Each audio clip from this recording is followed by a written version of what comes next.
I remember the exact sound, the hiss of pressure releasing, the metallic squeak of a wrench, and then silence. I turned the kitchen tap, and not a single drop came out. The air inside the house felt heavy, like the world had stopped breathing. Outside, I heard voices, sharp, commanding. When I stepped onto the porch, I saw her, Marjorie Keene, the HOA president, standing on the curb with a clipboard tucked under her arm, barking orders at a man crouched by my water valve. "Turn it off," she said again, her tone cold and deliberate. The worker twisted the handle with a grin, and just like that, my sprinkler sputtered, my pipes groaned, and my home went silent. I shouted, "Hey, what do you think you're doing?" But Marjorie didn't even flinch. Her assistant, Dale Barnes, a stocky man with mirrored sunglasses and a permanent smirk, crossed his arms as if daring me to step closer. "Routine compliance," Marjorie replied casually. "You've been warned, Mr. Cole. Non-compliant water systems are prohibited in Pine Ridge." Non-compliant? I was stunned. I had just bought this house 6 months ago. I'd replaced the old irrigation pump with a more efficient one to save money and conserve water, something any responsible homeowner would do. "That's my private system," I said. "You have no right to touch it." Marjorie's lips curled slightly. "Everything within Pine Ridge falls under association oversight. Page 47, Section 9. Aesthetic Standards. Your equipment violates community appearance guidelines." Appearance guidelines. That's what this was about? My water pump was hidden behind a small lattice fence behind my garage. You couldn't even see it unless you went looking for it. But that's what Marjorie did. She looked for problems. She'd been patrolling the neighborhood ever since I refused to vote for her re-election last month. Rachel came running out, her hair still damp from a shower that had just gone cold. "Ethan, what's happening?" she asked, clutching her robe. "They shut it off," I said, trying to stay calm. Lily, our 10-year-old daughter, peeked through the window, her face pale. Marjorie turned to Rachel with that same practiced smile. "You'll have water again once your husband removes the unauthorized equipment and pays the violation fee." My blood boiled. "You can't just shut off my utilities," I snapped. Dale took a step forward.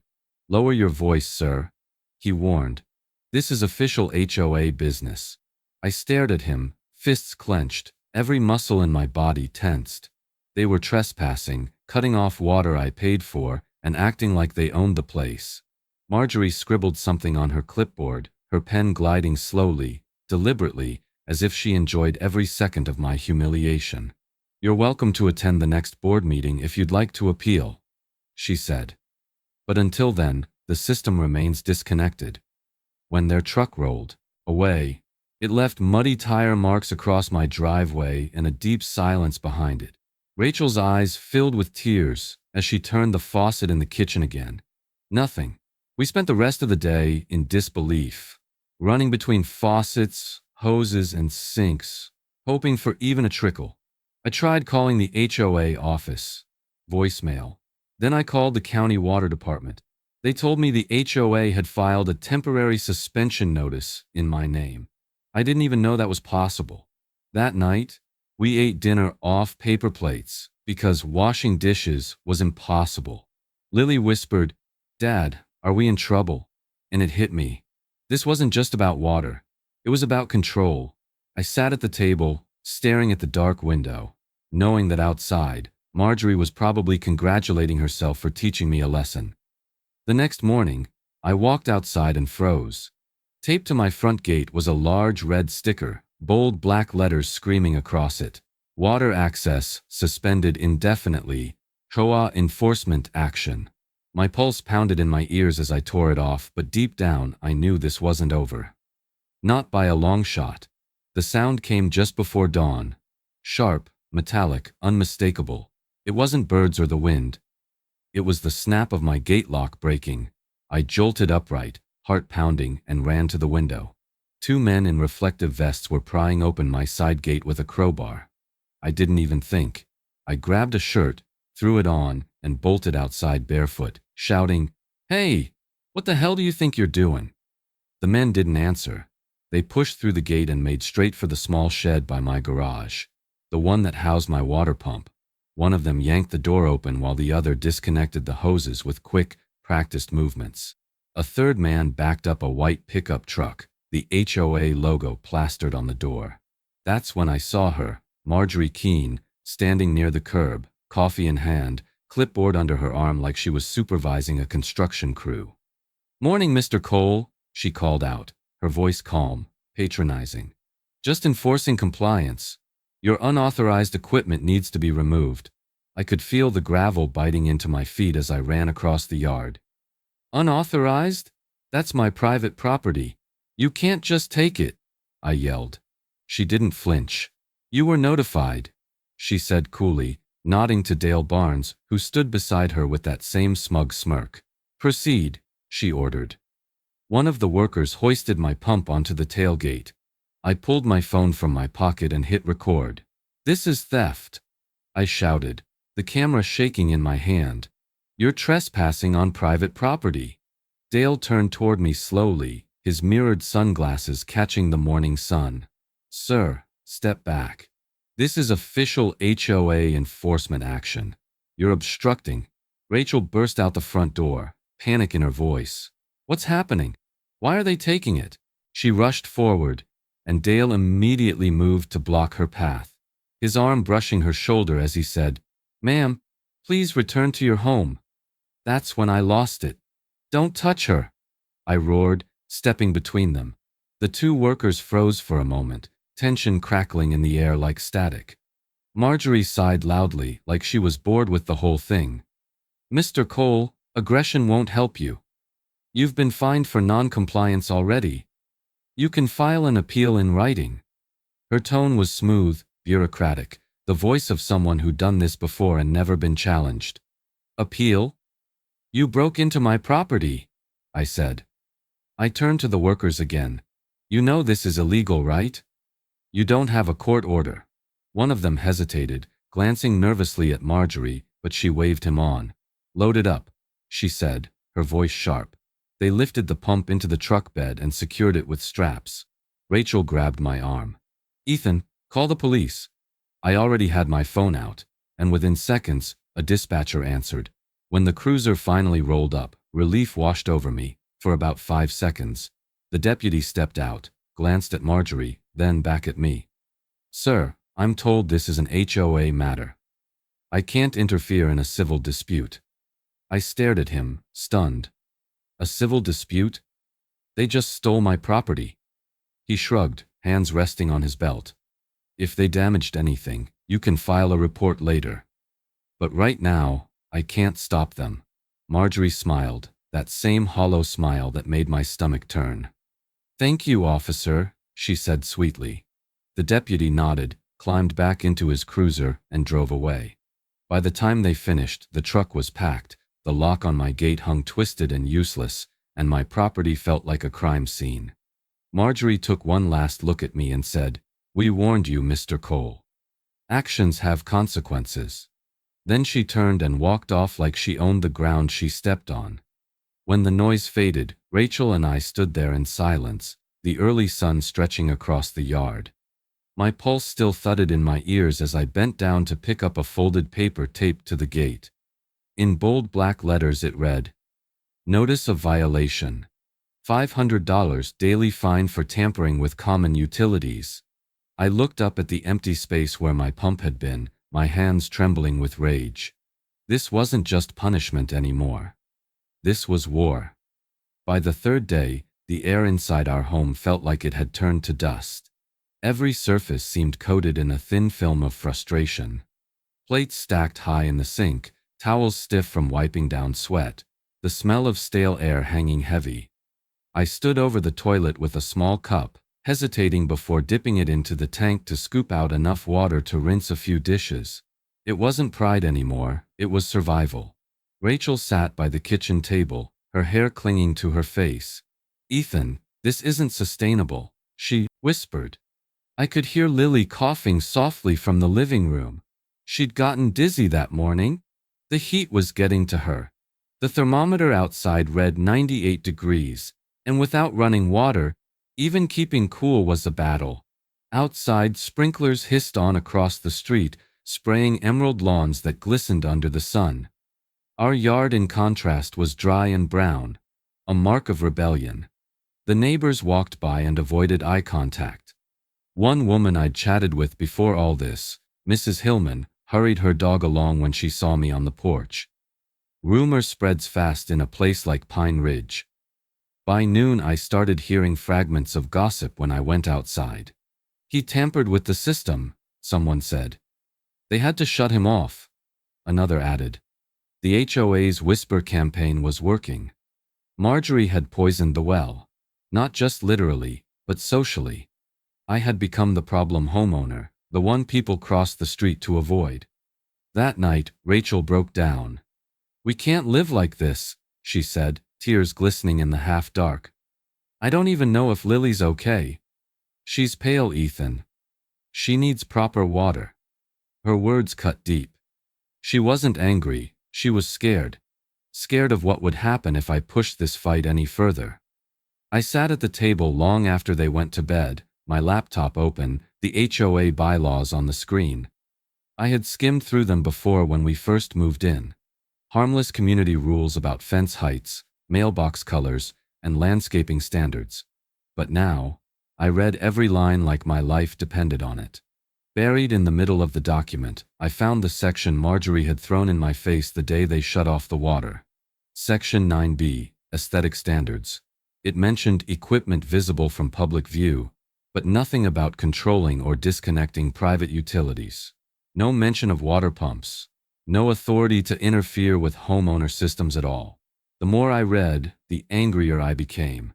They had fabricated authority out of thin air. I took notes, cross-referenced state HOA statutes, and found my first legal foothold. HOAs cannot control or regulate individual utilities unless explicitly stated in their recorded covenants or charters. It was clear. They'd broken the law. But as I scrolled through the last few pages, something didn't add up. One section looked different, newer. It was titled Water Resource Clause, and it gave the HOA temporary jurisdiction over all shared or connected water lines within Pine Ridge. It wasn't in the copy we received when we moved in. The formatting was different.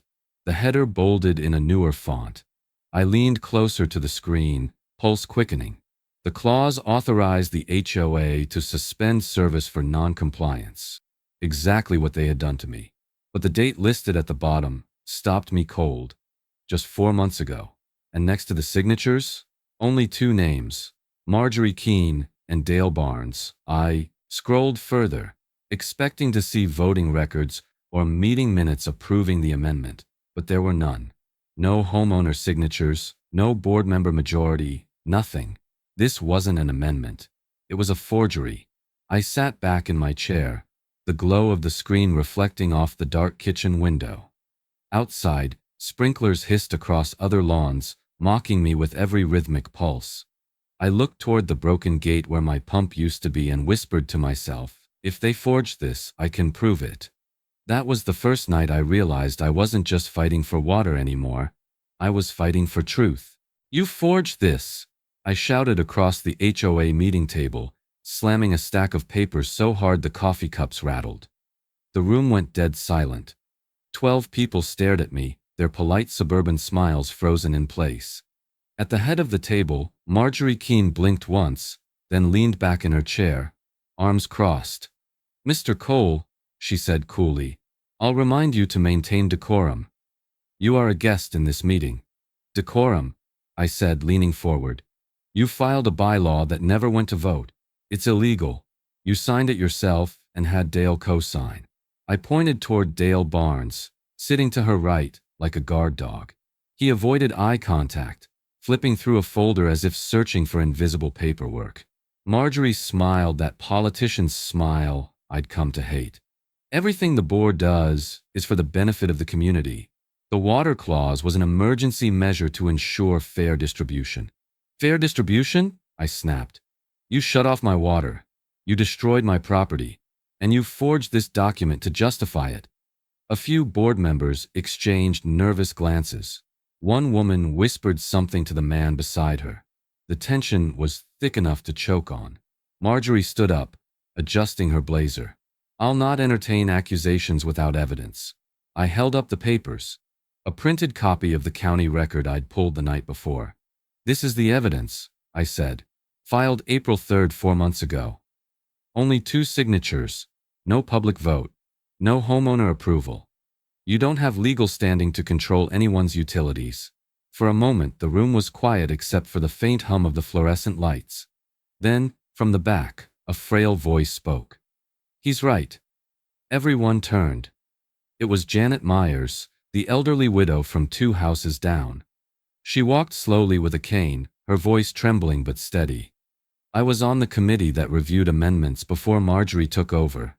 Every change had to be posted publicly for 30 days. This one appeared overnight. We never saw it." Marjorie's jaw tightened. "Mrs. Myers, with respect, that was a different process. The board has authority." Janet cut her off. "Authority isn't the same as power, dear. You've abused one to get the other." The room erupted in whispers. I glanced around, seeing cracks form in Marjorie's polished armor. But then Dale slammed his hand on the table. "Enough! This isn't a courtroom." I turned to him. "Maybe it should be," I said. Marjorie snatched the papers from the table, her voice suddenly sharp. "Meeting adjourned. This discussion is over." She stormed out, Dale trailing behind her like a shadow. As the room emptied, Janet came up to me and touched my arm. "You're doing the right thing," she said softly. "You're not the first person she's gone after. She's been funneling HOA funds into her husband's company for years. Landscaping contracts, maintenance projects, even the sprinkler systems." "Her husband?" I asked. She nodded. "Leland Keene. He runs Keene Lawn and Water Services. Half the water fees you pay go straight to him." The puzzle pieces clicked together in my head. The constant maintenance charges, the new invoices, the talk of water budgets. It wasn't about compliance or aesthetics. It was business. The HOA was a front, and every homeowner was a customer they could exploit. That night, back at home, I sat surrounded by papers, HOA meeting minutes, old invoices, my utility records. Rachel poured me coffee and said quietly, "What are you going to do?" I didn't look up. "I'm going to prove they never owned my system to begin with." I logged into the county utilities portal, tracing every document connected to my address. Parcel IDs, infrastructure maps, ownership records. Most of it was standard bureaucracy. But then, buried in a scanned document from my home inspection report, I found it. Private water system, individually metered and maintained by property owner. I stared at those words until they burned into my mind. Individually metered, not shared, not HOA controlled. For the first time since this nightmare began, I smiled. They'd built their whole lie on something that was never theirs to begin with, and now I had proof. "You think I can arrest an HOA president?" The deputy leaned back in his chair, his tone half amused, half pitying. "Good luck with that, buddy." He slid my statement back across the counter as if it were nothing more than a grocery receipt. The air inside the county sheriff's office smelled like burnt coffee and paperwork. The smell of bureaucracy. I stared at him, trying to stay calm.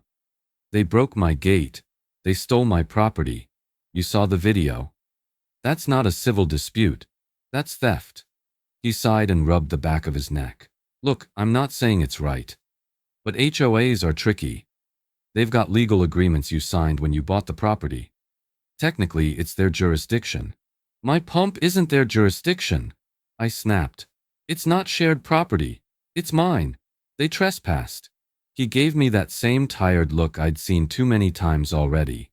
The kind that says you're not the first guy to fight the system and you won't be the last to lose. He leaned forward slightly. "Best advice I can give you? Lawyer up. Civil court. Not criminal. Otherwise, you're wasting your time." I left the office furious. Outside, the afternoon sun burned down, baking the asphalt and my patience. It felt like the world was against me. The HOA, the cops, even the laws that were supposed to protect homeowners. Rachel called as I got to the car. Did they take your report? She asked, her voice hopeful. I hesitated before answering. They laughed, Rach. He actually laughed. There was a long silence. So that's it? She said softly. They just get away with it? Not if I can help it. That night, I sat in my garage surrounded by files, photos, and my laptop. The faint buzz of the fluorescent light overhead was the only sound. I started documenting everything. Every voicemail, every notice, every conversation. If no one else was going to take this seriously, I'd build the case myself. I made folders for each day, labeled with timestamps: water cutoff, property damage, pump confiscation. Then I rewatched the video I'd taken during the raid. The moment Dale and the crew yanked my pump into the truck, Marjorie giving orders from the curb. My blood boiled all over again. But this time, instead of rage, I felt strategy. If the law wouldn't stop them, maybe the truth would. The next morning, I went to the county's public records office. I requested copies of every HOA filing for the past year: amendments, board minutes, financial reports. The clerk raised an eyebrow but handed over a stack of documents. You're not the first guy to ask about them, she said quietly. You might want to check the last few months. Some odd stuff came through. Back home, I called Janet Myers. Janet, I said, how public are these meetings supposed to be? She didn't hesitate. By law, every HOA meeting has to be open to members. You can record them too. They can't kick you out for that. That single sentence hit me like lightning. In most U.S. states, recording HOA meetings is protected under Open Governance Acts, meaning every threat, every lie, every illegal order they gave could be captured and used against them. That night, I drove to the HOA's next board meeting. I sat quietly in the back with my phone recording in my lap. Marjorie spoke in her usual polished tone about maintaining harmony and enforcing compliance. Then she mentioned me. Not by name, but everyone knew who she meant. We've had one homeowner create unnecessary disruption regarding water access, she said. We appreciate your patience as we resolve it internally. I caught it all. Every word. Her arrogance, her false justifications, her subtle manipulation of the residents. Later, I uploaded the video of the pump seizure, along with a few clips from that meeting. I didn't expect much, maybe a few views from neighbors. But by the time I woke up the next morning, my phone was buzzing nonstop. Hundreds of notifications, comments, shares. My video had gone viral overnight. Thunder rolled across the dark sky like a warning, shaking the windows in their frames.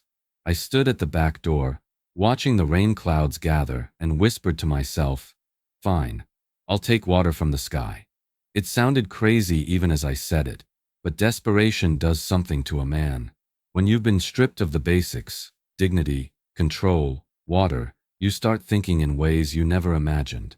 I had spent days reading about water rights, about how to fight back, but then one line on a state website caught my eye.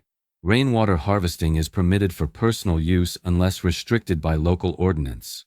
I read it again, slower this time. Unless restricted. I checked Pine Ridge's bylaws. No mention of rain collection, not a single word. For the first time in weeks, I smiled. That night, I walked into my garage and flicked on the light. The space smelled like oil, dust, and defiance. I dragged out old plastic barrels I'd been saving for yard work, a few lengths of PVC pipe, and metal gutter scraps from a neighbor's renovation. My mind, dulled by weeks of frustration, suddenly snapped back into focus. The engineer in me was alive again. Rachel came in, arms folded. You're not seriously doing this at midnight, are you? Why not? I said, tightening a bolt. They took our water. The sky didn't. She shook her head but didn't argue. Instead, she rolled up her sleeves. Fine. But if you're doing it right. I'll help. We worked through the night, lightning flickering through the garage windows as we cut and connected pipe. The rhythmic tap of rain started on the roof. Soft at first, then heavier. The sound was hypnotic. Nature's own defiance. We rigged gutters to feed the barrels, sealed joints with duct tape, and anchored everything against the wind. When the storm broke loose in full, we stood under the carport, drenched, watching the first trickle of water flow into the barrels. It wasn't much at first, just a steady patter against the plastic. But when you've gone days without water, even a few gallons feels like salvation. The barrels began to fill, clear, pure rainwater splashing down from the heavens into what was now my rebellion. By morning, the storm had passed.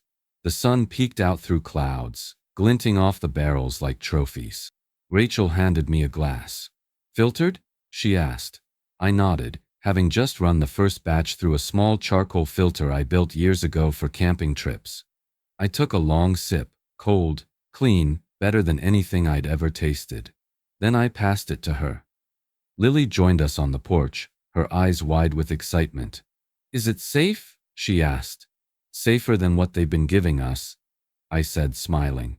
She drank, then laughed. The kind of laugh we hadn't heard in weeks. For the first time since this nightmare started, our home felt alive again. We spent the day building a better system. I reinforced the gutter extensions, Rachel painted the barrels a muted green to blend with the yard, and Lily labeled them proudly with stickers, "Cold water." Every drop that fell from the roof felt like a victory against the people who had tried to control us. That evening, as I sat on the porch watching the last rays of light hit the tanks, I thought about the irony of it all. They had taken my pump, but in doing so, they'd driven me to create something better. Something that belonged to no one but me. Then I saw it, a figure walking up the sidewalk, clipboard in hand. Dale Barnes. He didn't even knock. He just taped a letter to the gate and walked away. I waited until he was gone before tearing it open. It was from the HOA board. "Notice of violation. Remove all unauthorized containers or face property lien. Section 14B, Community Aesthetics and Infrastructure Compliance." I folded the paper slowly, feeling my jaw tighten. The barrels glistened behind me, full of clean rainwater. They wanted to control that too. I looked up at the darkening sky and whispered, "Then let's see who runs dry first." "You can't just steal the sky, Mr. Cole." Marjorie's voice cut through the afternoon air like a siren. She was leaning out the window of her silver SUV, her manicured hand gripping the steering wheel so tightly her knuckles gleamed white. I stood in my front yard, hose in hand, rinsing off one of the rain barrels.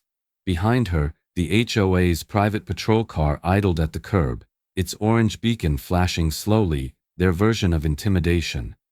"I'm not stealing anything," I said, trying to keep my voice steady. "It's rainwater. It falls from the sky. Last I checked, God doesn't charge a membership fee." Her expression hardened. "You're in violation of Section 14B. Your containers are unsightly and disruptive to community harmony. You'll be fined $250 a day until they're removed." I laughed, a bitter, disbelieving sound that came from somewhere deep in my chest. $250 a day for collecting rain? "That's the rule," she said, rolling up her window with the finality of a judge slamming a gavel. The SUV rolled away, the sound of tires crunching gravel echoing like a taunt. By evening, the email arrived. Notice of daily violation. Unapproved exterior modifications. Attached was a photo of my barrels, taken from across the street, zoomed in like evidence from a crime scene.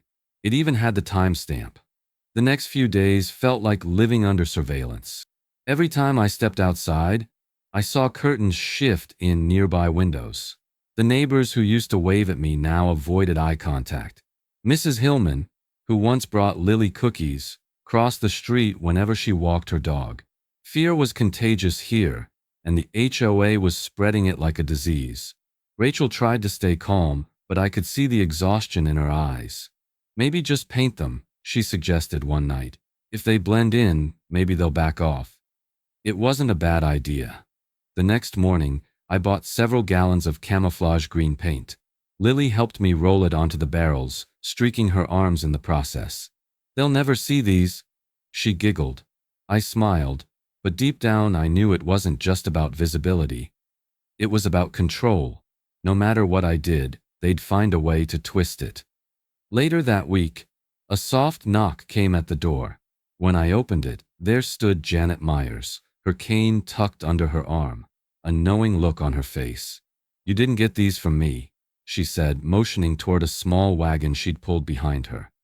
On it sat two old plastic barrels. I stepped aside, helping her wheel them into the garage. "Janet, you don't have to get involved. They'll come after you next." She smiled faintly. "They already tried last year. Fined me for wind chimes. I paid them in pennies." Her eyes glinted with quiet rebellion. "I've lived here longer than that woman's been alive. I'm not afraid of her." That night, I set up the new barrels, connecting them with short runs of PVC. The system was growing, stronger and more efficient. For the first time in a long while, I felt like I was building something that mattered. Then the sky turned black. The wind shifted, carrying the thick, electric scent of an oncoming storm. Within minutes, rain began to fall, slow at first, then in heavy, pounding sheets. I stepped onto the porch as the gutters overflowed, water gushing into my barrels faster than ever. The sound was beautiful, powerful, alive, but beauty has a way of attracting attention. Across the street, a small red light blinked. One of the HOA's new security cameras. It was aimed directly at my house. Another flash came from the opposite corner, and another. They were filming everything. By morning, my yard was soaked, the barrels full to the brim, and waiting on my doorstep, soaked through but legible, was another letter in its clear plastic sleeve. Recorded footage shows ongoing violation of HOA ordinances, further fines and enforcement action pending. I crumpled the letter in my fist, rain dripping from my sleeve, and muttered under my breath, "Let them watch. They can't stop the rain." "Hey, Marjorie!" I called out over the buzz of the farmer's market crowd. "Want a bottle of cold pure rainwater? You already paid for it once." She froze mid-step, her designer sunglasses sliding down her nose, just enough for me to see her eyes. Wide, shocked, furious. For a moment, she didn't know whether to walk away or lunge at me. Then, in true Marjorie fashion, she smiled that tight plastic smile. "Cute, Mr. Cole. Really cute," she said, her tone dipped in venom. "But this little stunt will cost you more than you think." I held up the chilled glass bottle between us, the label simple but bold, cold pure rainwater. Collected, filtered, and freedom tasted. People nearby chuckled, some even clapped. For the first time since this war began, I felt something rare. Control. 2 months had passed since the HOA's last threat. They'd fined me, sent letters, even recorded my property, but they hadn't broken me. Instead, I'd turned their harassment into purpose. I had rigged a basic filtration system using activated carbon, UV sterilizers, and the engineering know-how they'd mocked me for. The result? Crystal clear rainwater. Pure, cold, and completely legal. Rachel designed the label. Lily helped fill bottles after school. We sold them every Saturday at the market downtown, where locals loved the story behind it. The guy who fought the HOA and bottled his own rain. Rachel's eyes sparkled whenever someone bought a case. "You turned their punishment into profit," she said once, loading crates into the truck. "I'm proud of you." Those words meant more to me than any sale ever could. For weeks, the business grew quietly. We made enough to cover the HOA fines and then some. The best part? The irony. Marjorie's husband, Leland, the same man who'd been siphoning HOA water funds through his landscaping company, had a contract with the city's maintenance department. His crews worked long hours in the heat. Guess where they started buying their bottled water from? Us. One afternoon, I watched 3 of his workers walk up, sweaty and smiling, and grab bottles from our cooler. "Best tasting stuff around," one of them said. I grinned, glad to hear it. When they handed me a company check for bulk purchase, I nearly laughed. They were paying me with money that came from HOA water budgets. Janet Myers stopped by our booth later that day, leaning on her cane. "You've done what none of us could," she said, pride in her eyes. "You made them look ridiculous." I shrugged, smiling. "All I did was collect rain." She chuckled softly. Sometimes the simplest rebellion makes the loudest noise. By the fourth week, local news caught wind of it. A reporter stopped by, asking questions about the HOA dispute and the man who bottled freedom. I didn't plan it, but the story exploded online again. People cheered for the underdog, the homeowner who turned oppression into opportunity. Our little table became a symbol of defiance. Rachel laughed one morning as she read the comments on her phone. "You're officially rainwater guy now," she teased. Lily, giggling, added, "Can we trademark that?"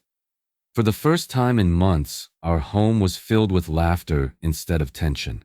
But like every good thing in Pine Ridge, the peace didn't last. It started with a white envelope taped to our mailbox. The HOA's official seal was embossed in the corner, and the letter inside was thick with legal jargon. I read it once, twice, then a third time, just to be sure. Notice of violation. Operation of a commercial business from a residential property is strictly prohibited under HOA Charter Section 18A. Cease and desist all commercial activity immediately or face legal action. I folded the paper slowly, staring at the rows of neatly stacked bottles in the garage. The same bottles that had paid for groceries, bills, and school supplies. The same bottles that had brought my family back together. Rachel stepped into the garage, towel in hand. "What is it this time?" I handed her the notice. "They're trying to shut down the rain." She looked at the bottles, then at me. "So what do we do?" I met her eyes, the faint sound of rain starting on the roof again. "We fight," I said. "And this time, we let everyone watch." I woke to the low growl of diesel engines outside. Deep, mechanical, angry.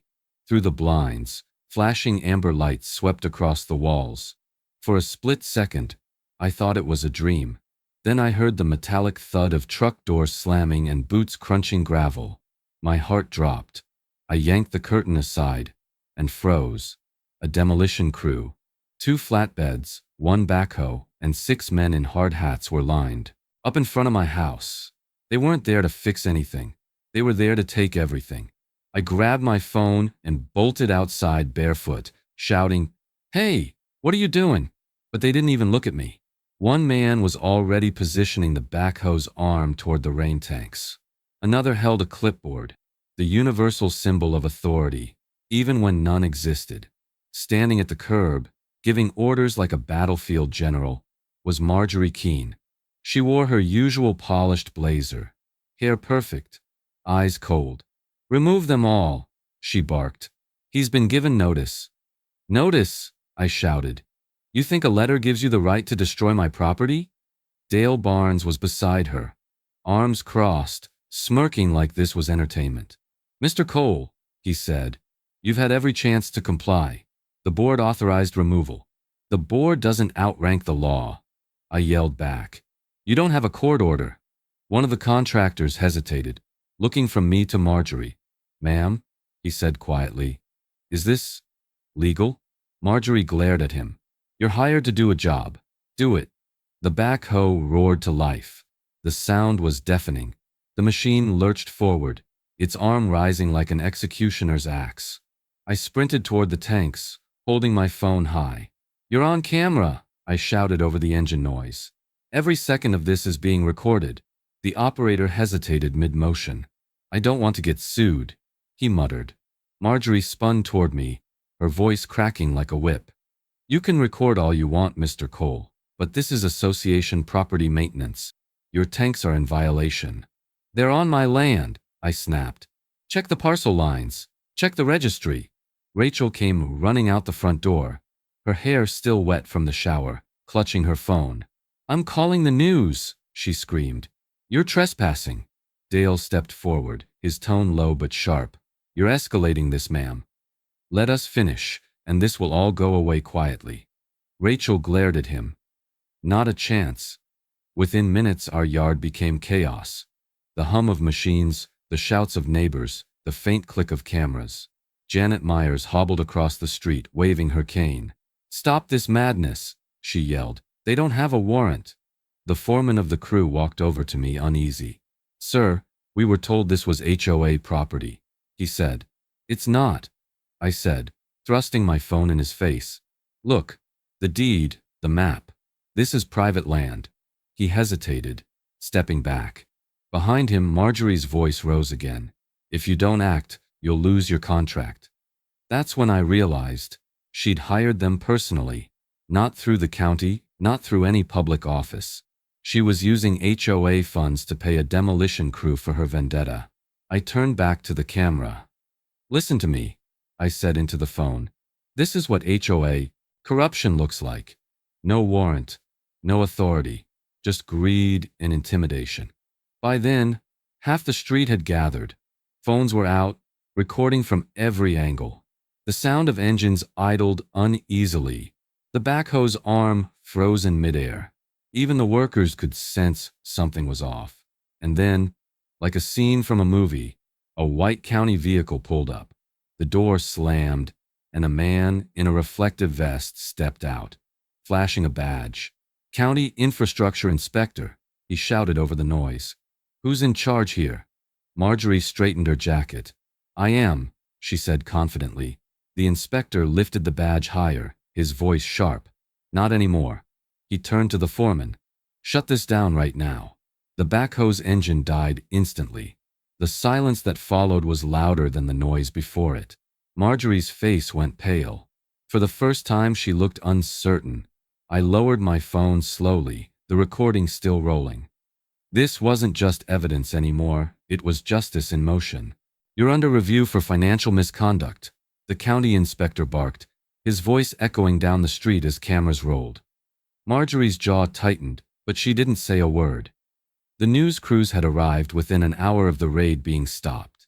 Now microphones pointed at her like weapons, and for the first time she had nowhere to hide. I stood on my porch, camera still rolling in my hand, rain barrels gleaming behind me like trophies of defiance. The inspector turned toward me. Mr. Cole, we've received multiple complaints, and your footage confirms unauthorized enforcement actions.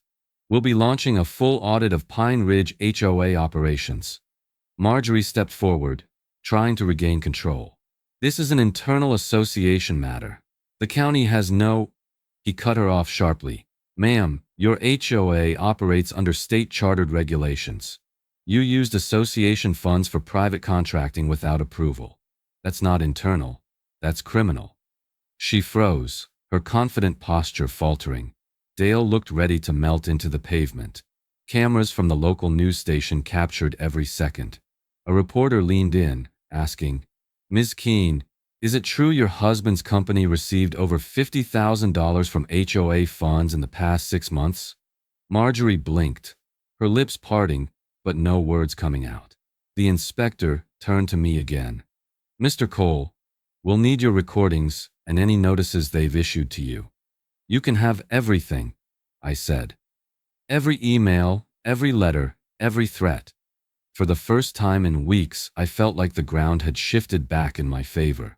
What started as humiliation was now unraveling into a reckoning.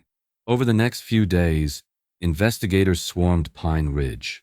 County auditors, state compliance officers, even a few quiet faces from the Attorney General's office. They went through financial ledgers, contracts, and correspondence. Every resident suddenly wanted to talk. People who had once avoided me now knocked on my door, whispering stories of mysterious fines, inflated fees, and mandatory services that no one ever received. I shared everything I had: recordings, photographs, timestamps, and that infamous video of the tank raid.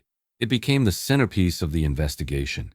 The footage showed Marjorie giving direct orders to the demolition crew, Dale standing beside her, and my voice shouting that they had no court order. The county inspector's arrival, the shutdown, the confrontation. It was all there, undeniable and public.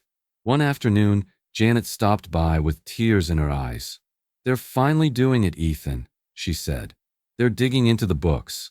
I told them about the fake landscaping bids. They matched the handwriting to Marjorie's husband.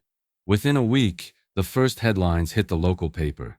Pine Ridge HOA under investigation for misuse of funds. President accused of nepotism and forgery. Each headline hit the community like a thunderclap. Neighbors who once whispered now marched to the HOA office demanding answers. Dale resigned quietly 3 days later. 2 more board members followed. But Marjorie, she refused to go down quietly. She called an emergency HOA meeting, claiming the accusations were part of a smear campaign. Of course I attended, camera in hand. She stood at the front of the room, defiant as ever, papers stacked neatly beside her. "These attacks on my integrity are baseless," she declared. "The county has no right to intervene in private association matters." Then the door opened. The county inspector walked in, flanked by a man in a dark suit carrying a folder. "Ms. Keene?" the inspector said. Marjorie turned, clearly irritated. "This meeting is closed to non-members." The man stepped forward, flipping open the folder. "Not anymore." He reached into it and withdrew a single document. "Marjorie Keene, you are hereby served with a subpoena for financial records and testimony regarding the misappropriation of HOA funds." The room fell silent. The cameras clicked. Marjorie's hands trembled as she took the paper, her composure slipping for the first time since the day she'd shut off my water. I caught the whole thing on camera. The moment the self-proclaimed Queen of Pine Ridge realized her kingdom was built on fraud. And I wasn't done yet. "Mr. Cole, the court rules in your favor." The judge's words hit me like a tidal wave. For a moment, I couldn't even breathe. I closed my eyes and let it sink in. The weeks of humiliation, the threats, the sleepless nights, the endless paperwork, all of it had led to this. I opened them again to see Marjorie sitting across the courtroom, her face pale and stiff, lips pressed into a thin line. Dale wasn't beside her this time. He'd already cut a plea deal and resigned from the board. But Marjorie was alone now, clutching her notes like they were a life raft in a storm she'd created. The judge continued, voice firm and measured.